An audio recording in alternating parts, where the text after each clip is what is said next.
It's great to go right after a presentation on ice because I can skip a bunch of the stuff that I was going to do to orient you to ice and why it's important.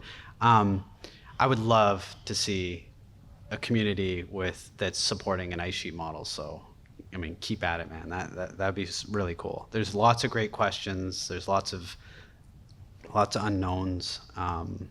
There's some great problems. Some of the best problems in Earth science have to do with the Antarctic and the Greenland ice sheets, and I'm going to convince you of that in a minute. But this part here, well, let's see, where am I going to walk over to? Pine Island and Thwaites. This part right here, you just saw in the last presentation. It's on the edge of collapse, and there's these irreversible feedbacks that happen on ice sheets that could cause like multi-millennial feedbacks where you'll lose the whole West Antarctic ice sheet over long periods of time. And that's happening with Greenland as well. And so we're kind of like right at the threshold. We don't know if it's like 1.5 degrees or 3 degrees at which we cross that threshold.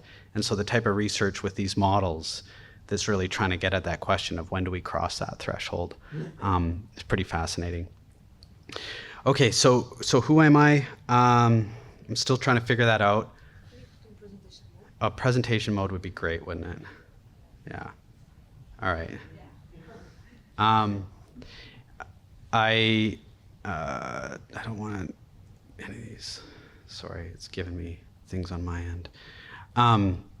I am a research scientist. I love technology. I came from earth science, but then I kind of fell in love with the engineering part of it. I did an engineering undergrad and just generally really curious. But where I sit at NASA is I kind of sit from top to bottom. So I sit like on the missions and trying to think about how we implement the missions and what they're going to measure, why they're going to measure it, with what accuracy, but then also, you know, the software and then deriving understanding from all this information that we're collecting.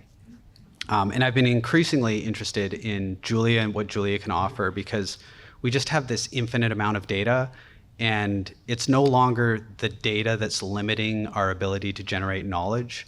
It used to be 10 years ago, you just wanted more data so you could answer more questions. But now we have so much data, we just can't access, manipulate, process the data to kind of generate the understanding. So the kind of next revolution in earth science is really being able to master the data. And I think Julia can play a role in that.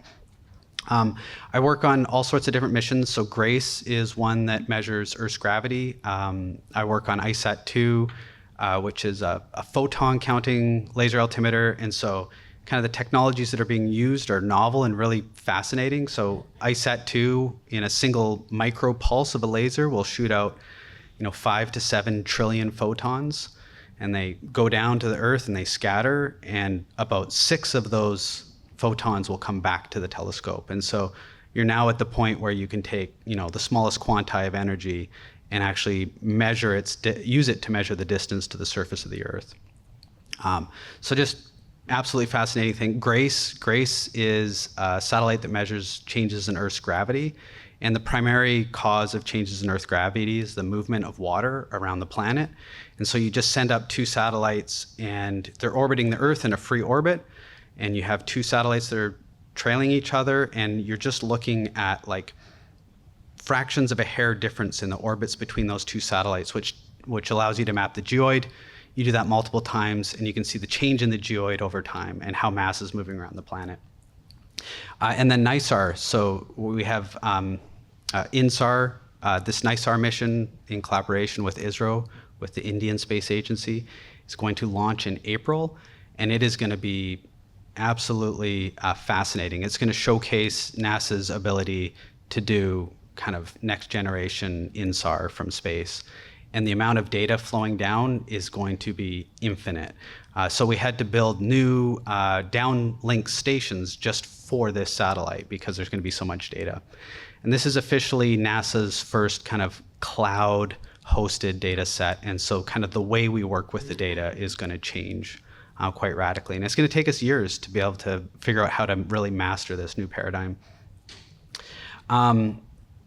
I propose missions, none selected yet, but I also, at really low frequency radar, you can actually see through kilometers of ice. and you can map the bedrock below the ice. And so I've been pushing for a mission like that for a while. I'll keep pushing for it.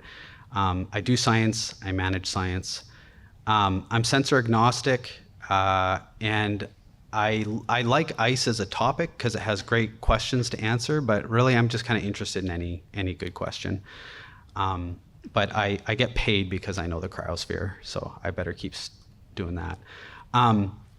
About 3 years ago, I got interested in Julia, and I really kind of locked onto the syntax. I really just like the syntax of Julia.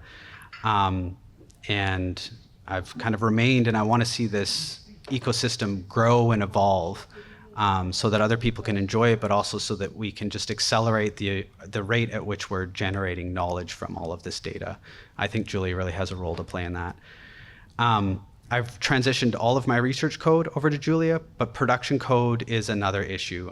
It's still not mature enough, not supported enough to do production code. So all of our production code is primarily in Python and all the derivatives. But I hope we can change that. In fact, kind of in the next 2 years, I hope we can start generating some production Julia code. I am JuliaEO's power user. That's what I would classify myself as. I bother the developers that put in all the work and just keep asking for more. And sometimes they ignore me, but sometimes they come and help me out every once in a while. And I'm humbled by the JuliaEO community. It's just a fun community to be a part of. Nobody's getting paid. Everybody's here just purely out of passion. So I just tried to generalize like what it is that we do in Earth observing, and I think this captures most of it. This was in response to some LinkedIn post where some expert in the area tried to tell us what it was that the process of generating knowledge from data, and I think he kind of got it wrong. And I think this is about as simple as you can distill it. Is you just have huge amounts of data, you have huge amounts of data from satellites, but then you have all this other ancillary information that you need to correlate, group, subset, whatever you use it for. And then you're really spending all of your time in I/O. I/O is a huge issue, and Shul covered that really well. I/O is still an issue that we're trying to solve. It hasn't been solved yet, but there's new technologies and there's convergence in those technologies within the last year that are making us really excited about what that could be. So instead of thinking of files, you'll think of data sets, and so a data set will just be a URL, and then you'll be kind of navigating that space as some giant array of data. And so you're not doing all of this file management, you're abstracting away dimensionality of the data. You can abstract all of that away because that's the first 6 months of like every PhD is just trying to get and organize and work with the data. So I'm hoping that those technologies will be adopted. So in any kind of EO project, you read in the data and then you quickly realize that it's not truth. It's not coming from like a weather model or a climate model where you look at a variable and you take that variable as some truth from the model. All of the data comes with high amounts of noise. And really the progress is in being able to filter out the noise and generate some sort of meaningful conclusion from the data. And then typically you have some sort of EO model. You're using that in some sort of calibration process, as we just saw. Tons of visualization, tons of iteration, because it takes kind of that domain expert to be able to make an advancement. And that domain expert understands how to look at the data. And we saw this with Martin looking at elevation. He knows how to look at elevation in every way so that he can quickly spot where it's not right. I think to someone outside of the field, elevation is just elevation, it's just a height. But then when you start looking at how we generate new understanding from it, you need to understand the data at such a deep level that you have to build that intuition to actually make any sort of progress. And then that's output to results. So I'm going to follow something like this. I'm just going to give an example of what I've been working on for the last couple of years to show how we're using the GeoJulia and other ecosystems to generate knowledge from this data. So the science question I'm going to answer, try and answer with this work is really how much have the glaciers responded to changes in climate over the last 20 years, since we've had kind of the sensors that can measure the specific glaciers that I'm interested in. And I'm going to just walk you through what that process looked like, what tools I'm using, and so kind of what it involves to really make an advancement using this ecosystem, which is still fairly new. Ice is lost primarily through two ways. One is surface runoff, right? So you just melt the surface and it runs off into the ocean. But ice is a viscoelastic material, so it's also flowing constantly to the ocean, and it calves off, and so that's another form of loss. Those losses are happening all the time. They happen since the dawn of time, right? Even if glaciers are growing, they're still losing mass because of water running off, and they're still losing mass because of ice calving into the ocean.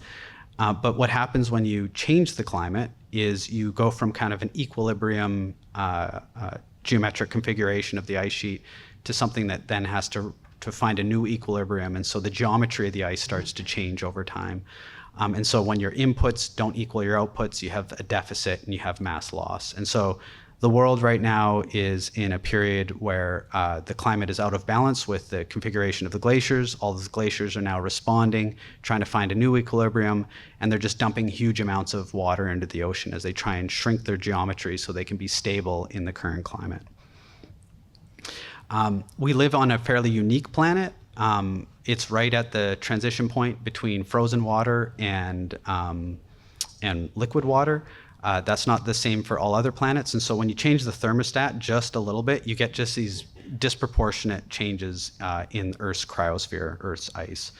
And so this is just what it looked like when it was about 4 degrees C colder 12,000 years ago, when you had the Laurentide ice sheet kind of covered all of North America and pushed out into Boston and created the peninsula. And this is the little piece of trivia that I always like to add, is this Laurentide ice sheet still exists today. It's right here, that white spot right there. It's been renamed the Barnes ice cap, but that ice is the same ice as the Laurentide ice sheet, so it still exists. And actually, that's the birthplace of the Laurentide ice sheet. So about 20,000 years ago, the precipitation increased, the temperatures reduced, and it started to accumulate on that Baffin Island there where I was pointing to. And then it grew out from there and covered all of North America. So a little piece of trivia. So when you look at the Earth's gravity and you look at its change through time, so the trend in gravity, you see these hot spots that pop out. This is with the solid Earth signal removed, so there's no glacial isostatic rebound in this signal. But this is what the trend in, essentially the trend in gravity looks like. And you see these red spots and these blue spots. And when you look at those, all of the red spots, and actually pretty much all the blue spots, that's all where ice exists. And so the largest contributor to changes in terrestrial water storage over time is just change in ice. And this actually affects the rate at which the Earth rotates. As you lose ice at the poles and you throw it down towards the equator, right, it starts to slow the rotation of the Earth and actually becomes a measurable phenomena. There are a couple locations, I don't know if you can see my mouse. Oh, you can, okay. This here is an inland sea that is losing water, and this is Lake Victoria, which is gaining water. And then this red spot here is actually groundwater pumping in India with a little bit of contribution from glaciers. And then you can see this ringing here, that is a earthquake. And out here is another earthquake. And so you can see where those things have happened, but primarily it's just changes in ice. Here we see that there's been a change in the precipitation patterns in East Antarctic where you're getting accumulation. And then this here is called the Cam ice stream. It's an ice stream that was flowing fast a few hundred years ago and then just kind of came to a dead stop. And now you can actually see this thing starting to increase in elevation. But the point being that glaciers play a large role in modulating where water is stored on the planet. And because of that, it dominates the sea level change signal. So about 2/3 of all sea level rise is just from changes in ice. And then there's a smaller component that comes from thermal expansion. So if you warm ocean water, it becomes just slightly less dense, so it occupies more volume. And so that causes the sea level to rise as well. And then there's a small part from anthropogenic changes in land water storage. So if you build dams, you hold more water back. Those dams start to fill with sediment and they start to put the water back into the ocean, and you get that land water contribution. And then glaciers also augment river flow. And I'm going to convince you by the end of this, it can actually be to a very large degree. Even though they'll be, like spatially a small part of the landscape, there can be conditions where you have a dry summer month, and the only place water can come from is the melting of glaciers. And so during kind of those critical periods where you have low river runoff, glaciers can be a large contributor. And then this is just going back to the tipping points that I was mentioning, is that we're really sitting on the precipice of irreversible changes in both Greenland and the Antarctic. So in Greenland, as you melt the ice, it starts to lower in elevation. And as it's lowering in elevation, right, because of the atmospheric collapse rate, it's actually getting into a warmer climate. And eventually you can turn the thermostat back, but the ice sheet will continue to waste away regardless of what we do. We are most likely crossed the threshold for that, or at the threshold for Greenland. And then the Antarctic is more uncertain, because in the Antarctic it has to do with these more complex dynamics that we're still trying to understand through the models that we just saw. So I'm going to talk about changes in elevation. The presentations today have been great to line this up. So we can also infer changes in glacier mass by looking at changes in elevation. It's not directly a one-to-one mapping, because the density of ice is also changing at the same time where you're gaining or losing mass. So that kind of complicates the issue. But you can look at these longer records here. This is with all of the satellite records combined. And you can see this is that hotspot area that we're just talking about here. Let's see if I can pause this. This is the Pine Island Thwaites area. So this is that highly active region that we're watching very closely and trying to understand whether we're crossing that threshold or not. This is that CAM ice stream. And so some of the patterns that you saw in the gravity also line up with the altimetry. But altimetry provides you a different observation. It's very high spatial resolution, whereas gravity is a very coarse resolution. From a meaningful orbit, you can only resolve the gravity to about 300 kilometer spatial resolution. So I'm gonna, with the exercise that I've been working on, is I've been trying to quantify the changes in all of the ice outside of Greenland and Antarctica. I actually consider those ones relatively easy to measure because the properties of the ice are not that challenging. It's kind of smooth and it's all co-located, but then you have all of this other ice that's in the mountain regions in Alaska and the Alps and Russian Arctic, Canadian Arctic, down in Patagonia, that contain a lot of ice, but they're kind of mixed with the mountain, and you got confounding signals, and it's a bit more challenging to extract that signal. So the instruments that we can use to measure glacier change are ASTER, which is photogrammetry. Gives us a long record all the way from 2000 to present. Has very high noise relative to other sensors, but there's a lot of meaningful information in there, and there's a lot of data, so you can beat down the noise if you work hard enough.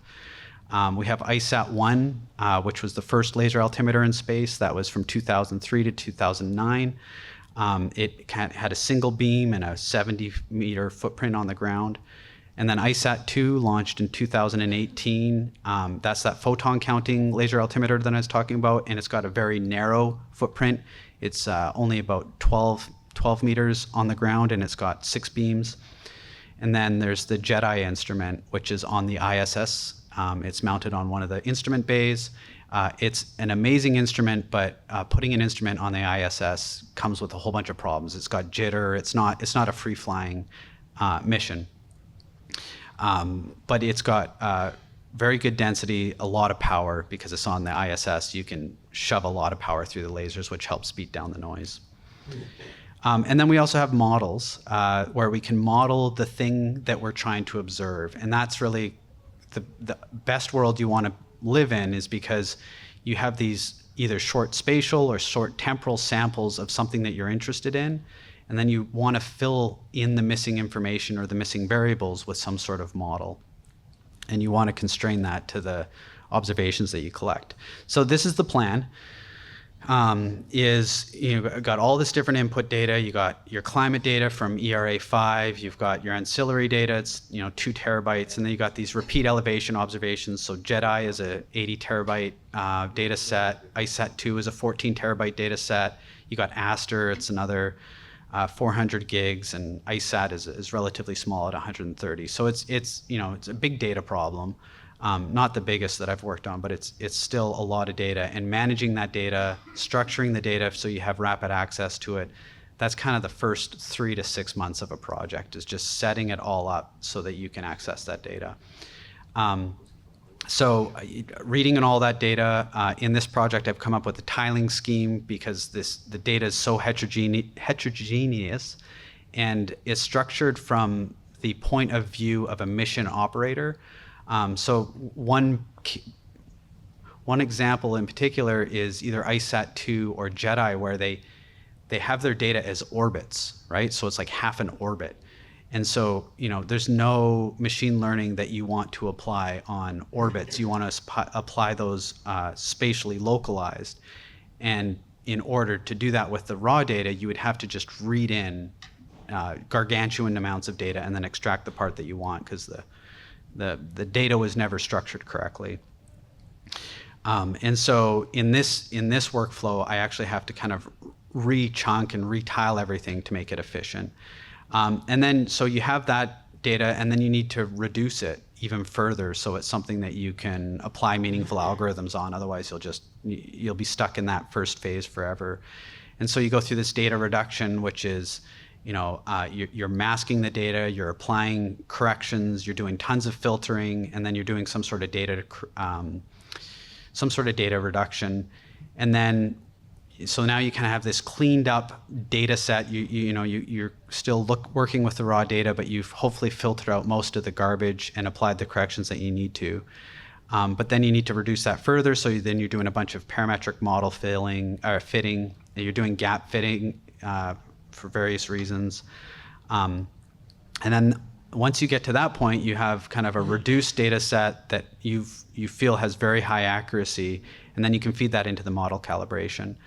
And as an example, I always like to remind people kind of the accuracies that we need to work with. So if you have an error of 1 centimeter per year in the Antarctic ice sheet, that will either double or halve your total estimate of mass change, right? So you're just obsessing about these very small errors. So when you fly these instruments over and you get elevation and you're within a meter, that's fantastic. Like that's kind of trivial. But when you fly these instruments over and then you want to look at the change, and that change is on the order of a centimeter, you really have to start thinking about the errors in all of this data. I wasn't talking to Martin when I said trivial. There's a ton of work in generating that data that you were working on. I'm just saying I'm working on the differences, not the absolutes. And the differences are a challenge. So then you have a model, and then you can calibrate your model to the observations. And that's because when you're in a mountainous region, any estimate of your climate is a wild guess at best, right? You might be able to get the deltas, like the change in time, but mountain climate is an area of active research and will be an area of active research for the next 50 years. It's like the last frontier. It's incredibly difficult to do. And so you have to have some sort of healthy balance between what can climate forcing give me, what do the observations allow me to constrain even better, and then how can I use that to calibrate the model. And eventually we should be able to invert for the climate. That's the hope of these types of things, is you should be able to invert for accumulated precipitation in mountainous regions, which would be even a better study than the one I've done, but more challenging. Yeah.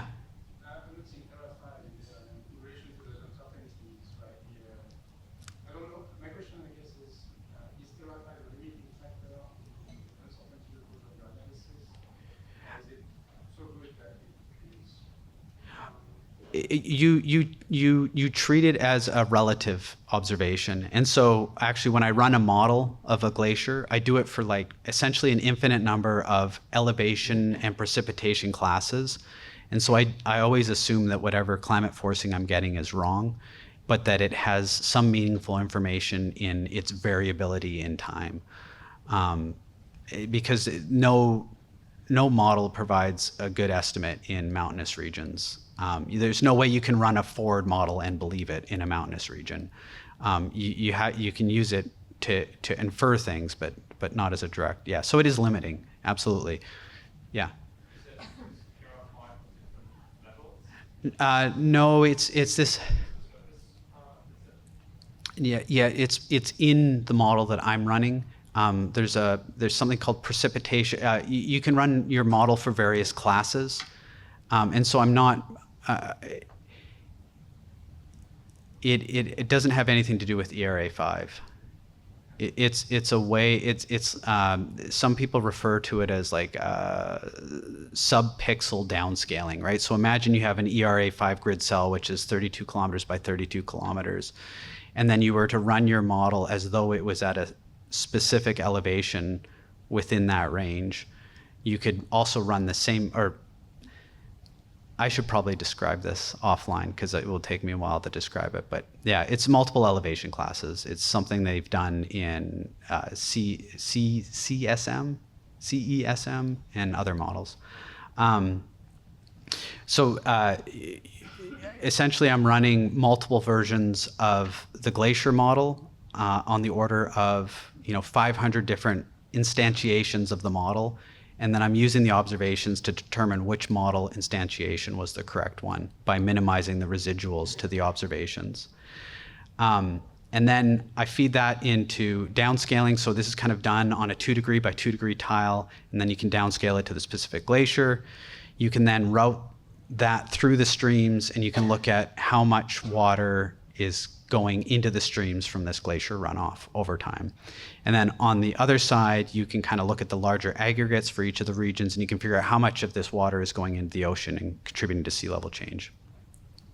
So that was the plan, right? It's just a couple boxes. And I still don't fully understand why it should take this much. I can describe it on this slide, but it's 50 plus packages and 10,000 lines of code. And I'm sure somebody could write it in 5,000, 3,000, maybe even 3,000 lines of code. But there is just a huge amount of, using a large number of different packages for all the various steps that are required. I bolded the ones that I use the most often, that are most critical to the work. And I'll talk about some of those coming up here. You've heard a bunch of these. So tools for reading the data, that's like, if we can't read in the data, there's no point continuing. So a lot of work in the initial years of Julia was just getting the readers for all this geospatial data, and that was work that was with no love, but done by people that were really committed to make sure that it happened. And then at the highest level, there's these two packages, rosters, which is absolutely fantastic, and Space LiDAR, which is also a great package. And I'm going to talk about Space LiDAR because I feel like rosters has already been covered in this. But I just wanted to mention Space LiDAR.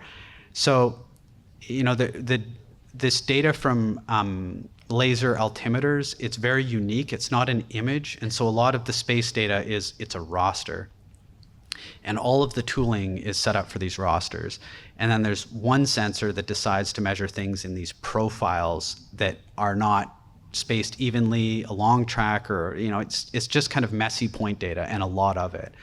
And then the different missions have different formats and different metadata and different ways to access the data. And so Martin put together this absolutely incredible package that makes it as easy as, I want this sensor over this location at this time, and it returns the file names, and then you say, oh, I just want to go get those file names, and it will just download it. And it's fantastic because then it will also check whether you have the file or don't have the file. And anyway, huge amount of work went into that, and it's really valuable for people to be able to go and explore this data. So that's a shout out to Space LiDAR.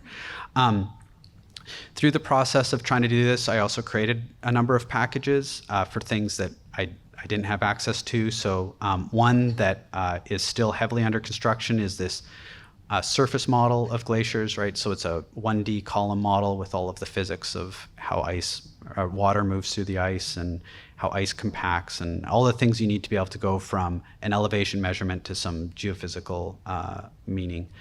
Geotiles is this scheme I came up with for how to partition things. I found that I was continually trying to partition things into a tile on Earth, and I just made some easy helper functions so you could just quickly query, the data that you wanted and be able to go find it. And then bin statistics is one I'm actually going to show here because I use it kind of in everything, and there might be something else out there that exists, but I haven't found it yet. So I'm going to demo bin statistics. Better make sure I'm on time here. What's my cutoff time?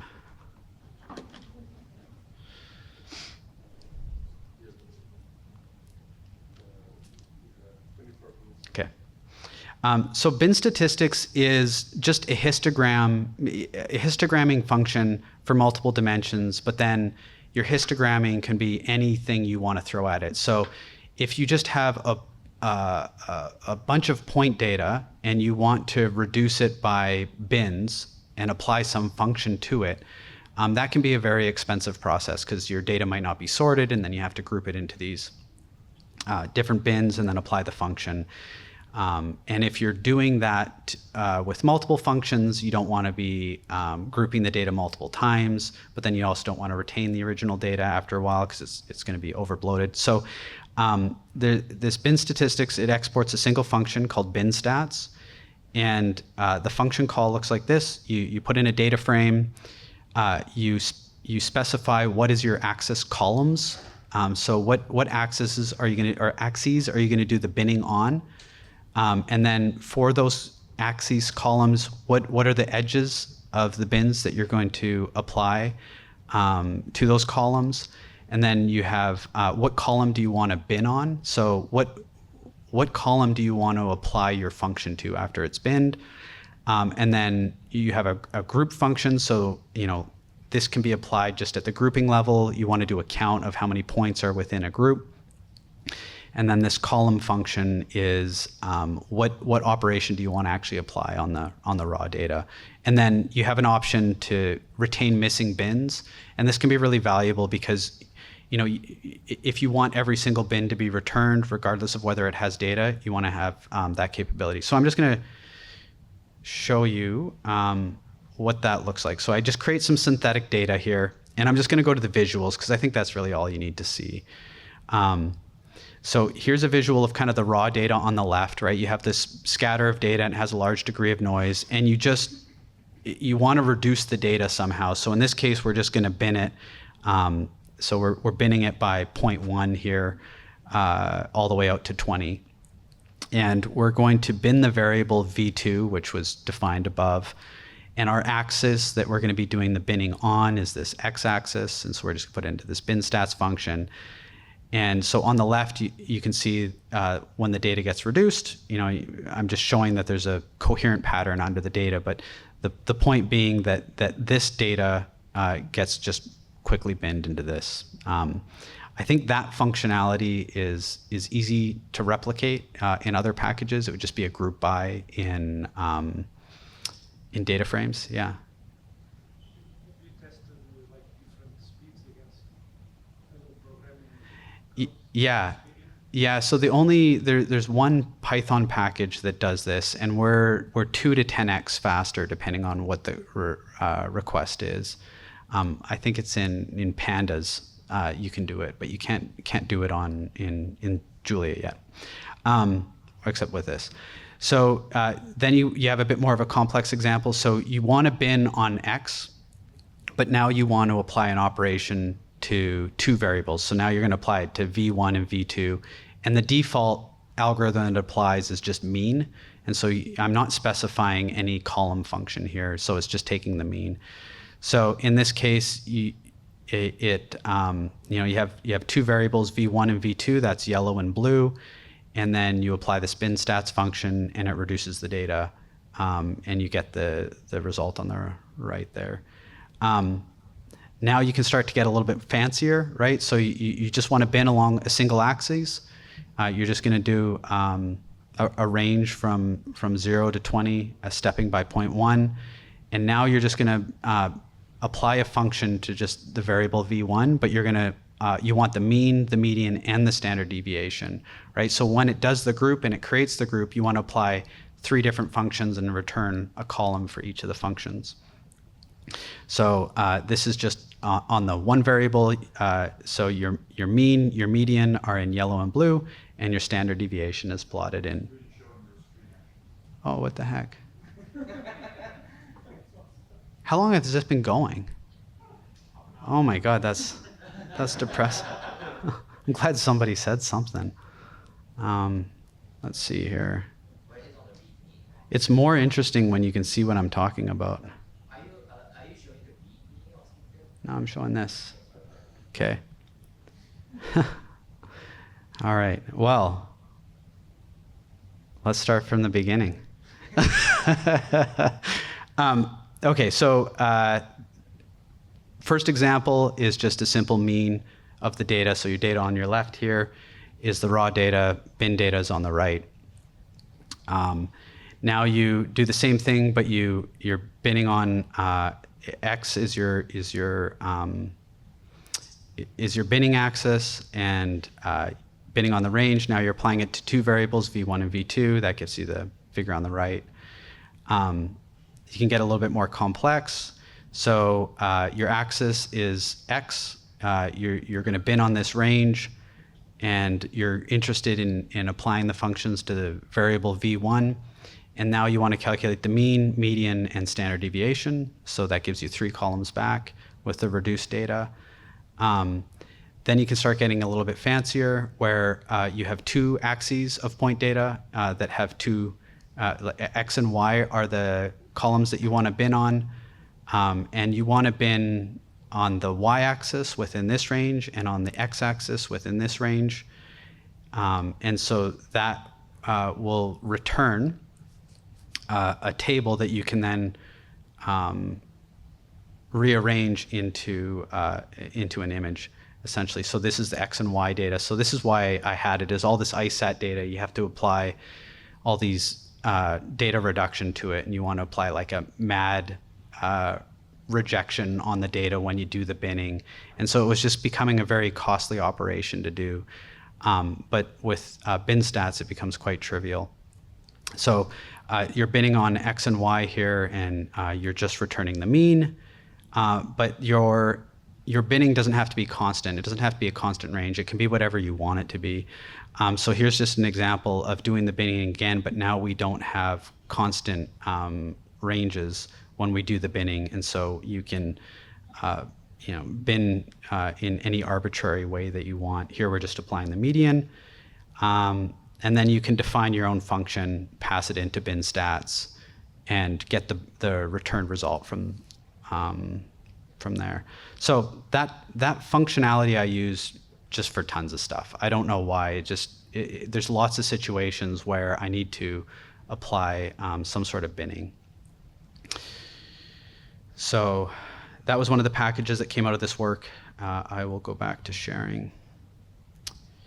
That doesn't look right. Okay. The other one I also wrote was fast geoprojections. Transforming between coordinate systems can be quite expensive, especially when you're working with point data. And that was something that was kind of slowing down my workflow. So I wrote this fast geoprojections. It's very limited. It only supports kind of the most popular projections, but it's really fast. It's like 1 or 2 orders of magnitude faster than the industry standard, which is Proj. And that's thanks to the, I can't remember the package name now. I'll remember it later.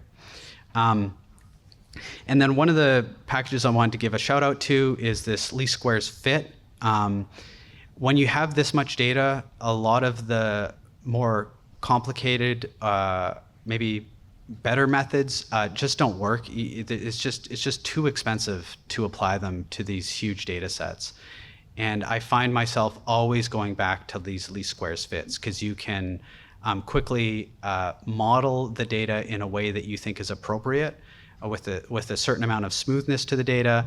And then that helps greatly with outlier rejection, with gap filling, and all of those types of things. I spent about a year with something that is much better, which is Gaussian processes, which, yes, is that a thumbs up or a question? Well, thumbs down question. I mean, if you go back to the last slide, right? So least square fit is not fast. It is not highly effective. I'm curious why you're still making use of least square fit, not that nonlinear solve changes to this, because the least square fit has some known issues in terms of its it has some known numerical stability issues that cause a lot of lack of conversions. I'm wondering then, like, if you're staying on this, is this because you've been using it for a while, or is there a discovery kind of issue around this? No, I think I went into the modeling toolkit ecosystem and used that to start with, but it was convoluted in the way, if I remember correctly, this is like a year and a half ago. It did not seem intuitive for least squares fitting. A year and a half ago, it didn't exist. So nonlinear solve.jl has a least squares problem that can solve these least squares problems, and we highly recommend that because there are some corrections to the nonlinear, basically the process. Because the least squares fit has a Levenberg-Marquette method that uses the formation that uses the A times A prime, which gives you a higher condition number, and so it has a lot of convergence issues whenever you have the large eigenvalue problem. So I'm going around and basically continually telling everyone, like, we need to stop using least squares fit over and over and over and over. So I'm just kind of, So I want to go, we can work together doing this, and yeah. translate it over to nonlinear solve if it improves something or whatnot. But we can work together on seeing. Yes. So when I ventured into this space, I think you got a couple messages from me, and basically it was like, okay, least squares fit is working, and I, to retool things, once it's in, you kind of stick with it for a while until there's an activation energy to change something. So maybe you'll provide just enough activation energy that I'll go. I can work with you on it. And I think the two things here is that least squares fit has some issues working with the different automatic differentiation libraries and such, so that can limit its numerical accuracy with the Jacobian, right? And then the second thing is that it uses the Levenberg-Marquette formulation that uses the A times A prime, which doubles the condition number of the solve. And so if you have very large eigenvalues to your Jacobian, it is not convergent. I'm certainly not going to argue that with you, Chris. So if you don't really then you see some big, I Yeah. still want to try to see if we can transition all the ecosystem over ASAP. Yeah, that sounds great. But the point is not lsqfit.jl. My point is that is the operation that I am doing over and over and over and over in everything I do. I am fitting a model to everything, and I have tried to, I've looked at all sorts of different methods, Kalman filtering, Gaussian processes, and I just always end up coming back to least squares fit. It is just fundamentally such a powerful tool. And so. And I think there might be a bit of a discoverability problem with this, right? So with nonlinear solve, we have the nonlinear problem. We also have the least squares problem baked into that package as one of the pieces. We don't have it in a separate documentation or whatnot. So I've been wondering if people have been able to find this as like, oh, this is the alternative to least squares fit or not. It seems like we haven't done very well on the discoverability aspect. I'd be happy to chat with you more about, whether we should like make a different documentation or Yeah. what we should do about this, just to make it clearer that Because I did go down that path, and I still remember like there were stumbling blocks along that way. Like it felt more difficult than it needed to be for what I wanted at the time. Anyway, okay, we'll continue that. That's great. Something to say that I just did a research on least squares fitting in Julia, and everything that's coming up is not. Okay, So that is so we need to fix it, yeah. Yeah. All Okay. right. Well, hackathon projects. Yeah. Okay. But I'm going to plow through here because I know I'm going to run out of time. Probably have. Gaussian processes is just something I always like to advocate for, because as we can improve the computational efficiency and also come up with approximations to Gaussian processes, for earth sciences, this is the solution to every problem. It is absolutely an elegant way to relate your data without using a physical model. It's a non-parametric approach, and the things you can do with Gaussian processes it's beautiful, and then the things you can do with deep Gaussian processes is even more powerful, and so I'm hoping that we'll see more development in the Julia system with this. But Cambridge, the Turing Institute is invested in this, and they've been doing great stuff. Visualization packages, yeah. Well, the Gaussian processes, there's 3 packages that the Gaussian processes. Did you try the different ones, and can you give like an overview of what you ran into, or did you just go straight for one and you ended up working out? Actually, I ended up partnering with Cambridge for a little bit on this, and we had a PhD student come and work on this. I explored, they've kind of merged though, because what the creator of Stano, is that right, is actually at Cambridge now and is kind of developed. They've kind of merged into one ecosystem over there. But no, I probably couldn't cover that all right now, but I'd love to talk with you about it later. Visualizations, Mackie, Simon's doing amazing work with all of the Mackie stuff. GeoMackie and Shul has done incredible stuff. And then Tyler, which came out of this workshop a couple of years ago, has been invaluable to the type of work I do, because all of this you need to visualize in a spatial context. It's our XY plot. We're just always plotting our data, because it all makes sense until you plot it, and then it just looks like garbage, and you're like, oh, I clearly did something wrong. So what that resulted in was this. This is observations on the left in these 2-degree tiles, and on the right is your model. And so this is just showing how well we were able to calibrate the model. It's a bit difficult to see at this resolution, but we did a pretty good job. This is a significant advancement over the state of the art. And what you can get out of that now is kind of glacier change for all of these different regions on Earth. And I've got them plotted on the right-hand side here. The gray is Grace follow-on, so kind of these large aggregate regions, and we're comparing to what we're getting from the altimetry and photogrammetry. And so we get a detailed picture of how all of these different regions are contributing to sea level.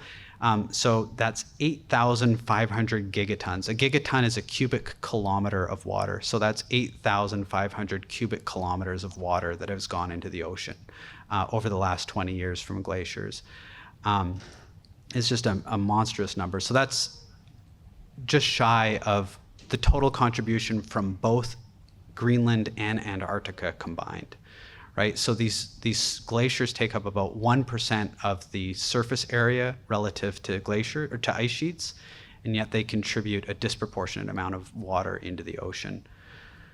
And then you can take that water and you can route it through all the rivers, and then you can compare that with model estimates of river flow, and you can just take the ratio of glacier contribution versus other sources, and you do that for every month of the year, and then you pick your maximum month for glacier contribution. So you're just looking at that 1 month a year, what is the maximum amount of water that could be coming just from glacier sources? And that number is quite high. And so the white in this image is fractions of between 0.8 or 1, so all of the water coming from glaciers, and then all the way down to a fraction of 0.2. So you see places, these hotspots like high mountain Asia, where there's large populations and a large amount of the water in the rivers is coming from glacier sources. Also in South America, places like Greenland and the high Arctic, it doesn't matter, it just goes straight into the ocean. Nobody's dependent on that water. But here, there's a zoom in here. So Edmonton and Calgary, I did my PhD in Edmonton, so that's why I've shown it here. It's kind of around 25% of the water in the lowest month would be coming from glacial sources. And then South America, Santiago has a large dependence on these sources. Now, what is not included in this analysis is man-made reservoirs, right? So that will obviously affect the vulnerability to the loss of glaciers in these regions, but the idea of the of the analysis is just to highlight the importance in the amount of water entering streams. And then Karachi, was it 20 million people, right? And about 70% of the water comes from this one river. And that river, about 40% of it is coming from glacial sources during its minimum month. And just highlighting that it's not just the water going into the ocean and contributing to sea level rise, it also matters for water resources. And so your timing of when that water will be released will change in the future as the climate changes. And then once the ice reservoirs are gone, that precipitation will be there, but it won't be there in those warm months. And so you'll see a large drop in availability of water resources during those dry periods. And this last step is really just to shame Anshul, but I think he's helped fix my problem here. So we're trying to work with geometry ops to look at the population around these rivers. And so basically you can have a histogram of this many people, are within X distance of a stream that is fed 50% from glacial sources. And that number is large. It's in the tens to hundreds of millions of people. And so this is just an ending slide, kind of overview of JuliaEO, like what I'm looking forward to in the coming year. Raf is talking about unitful integration into rosters, which will be, or is it dimensional data or rosters? It's going to go into rosters. Yeah, okay, I've got it labeled wrong here, but that'll be huge. Tracking units is just a nightmare. Vector data cubes or DIM data sets is this idea of extending what dimensional data can currently hold and making it even more generic or able to hold different data types. That's going to be really exciting.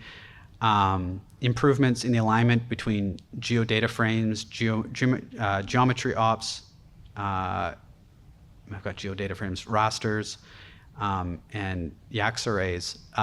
There's a lot of talk in the community about kind of this year might be a good year that those things really start to look more similar in the syntax and play nicely with each other. So that's really exciting. Improving dimensional data index performance. That's just a shout out to Raf. Ability to save tables with metadata. This is one that I hit recently, and it's so frustrating is that we can support metadata on data frames, but it doesn't save natively. So you lose all your metadata when you go to save a data frame. But it looks like that's all implemented in Arrow now, and it should hopefully soon work. Writing of dimensional data, kind of been talking about that with Raf, is dimensional data is just a great way to make your writing of your code much more literate when you're working with arrays. It almost to the point where you don't really have to document your code. You can literally just read it because it's closer to plain English. But we don't have a good way of saving that data right now, and so that's a big limitation. Let's see. Earth access is how we go and get all this data. You can see all the challenges. There's multiple packages about just how do we go and get the data and bring it to our computer. In Python, they have Earth access, which is making huge strides on the NASA side. It's gaining a lot of popularity, and it just does a lot of the management behind the scenes of all the routine things we have to do when we go and try and get the data. And I'm going to continue a push on them to see if we can get a Julia version of that. And then the stuff that Anshul was talking about is like just moving towards this cloud paradigm, or at least getting ready for it. So all of the major providers are moving all of their data to S3, and that's fundamentally different in how you access and work with the data. And so if Julia has the tooling ready for when all that data arrives on S3, that's going to put us in a much better position because all of the other languages are also having to develop all of this tooling because it's all so new that if we kind of lean forward into it, we can position ourselves really well. And then I just wanted to say that I'm so incredibly thankful for all of the hard work. Like as I'm using these packages, people that don't know me are helping me out and fixing bugs and adding new features and all for nothing. And it's been really enjoyable just kind of being integrated into this community, and I feel like I am standing on the shoulders of giants and benefiting greatly from it. So that's it.